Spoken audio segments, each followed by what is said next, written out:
темнота, и твои знаки на моем пути. Завтра буду недоступен, а лучше даже не пытайся мне звони. Ты сложишь мои силы, ты даже себя убить.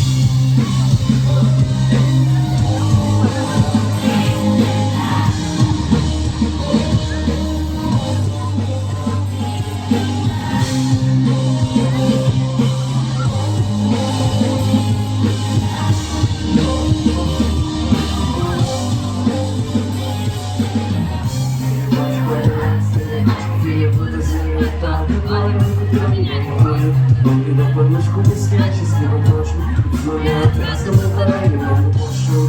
Это ты как будто не нарочно, порой